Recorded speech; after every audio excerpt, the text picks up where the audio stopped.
Hi అండి.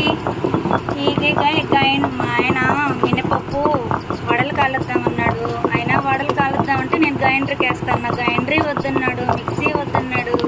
రోట్లో వేసి రుబ్బితే దాని టేస్ట్ బాగుంటుంది, నీకేం తెలుసు అన్నాడు. సరే, కష్టమైనా నాకు కొంచెం ఇబ్బందిగానే ఉంది, కానీ మా ఆయన ఇష్టం కాబట్టి కొంచెం కష్టమైన ఇబ్బంది పడుతున్నాను. ఇదో వడలకి వడపప్పు రుబ్బుతున్నానండి. హాయ్ అండి. మా అబ్బాయి వడలు ఇంటికాడ చేస్తానన్నా, కానీ మా అత్తమ్మ వాళ్ళ ఇంటికి వచ్చాను కాబట్టి నాకు వడలు చేసేయండి. పొయ్యి మీద పెట్టాను, కానీ పొయ్యి పొగ నాకు అలవాట్లేదు. కళ్ళు అయితే చాలా ఎక్కువగా మంటలు వచ్చినాయి. అందువలన మళ్ళీ గ్యాస్ మీదే పెట్టి మళ్ళీ గ్యాస్ మీద చేస్తున్నా. మా వారంటే నాటుకోడి పులుసు పెట్టమన్నాడు. నాటుకోడి పులుసు పెట్టి వడలు కాల్చానండి.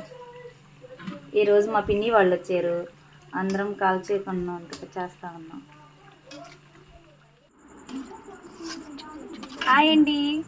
ఇది నాటుకోడి పులుసు అండి. పాప మా ఆయన స్టవ్ మీద తింటే ఏం తింటాము, ఒకసారన్నా పొయ్యి మీద చెయ్యి, బాగుంటుంది. ఎట్టో అమ్మోళ్ళ ఇంటికి వచ్చావు కదా, చేస్తే దాని టేస్ట్ బాగుంటుంది అన్నాడు. ఇందాక వడలు కాల్చాను, ఇందాక కళ్ళల్లో మంట పుట్టిందని గ్యాస్ మీద చేసేసా.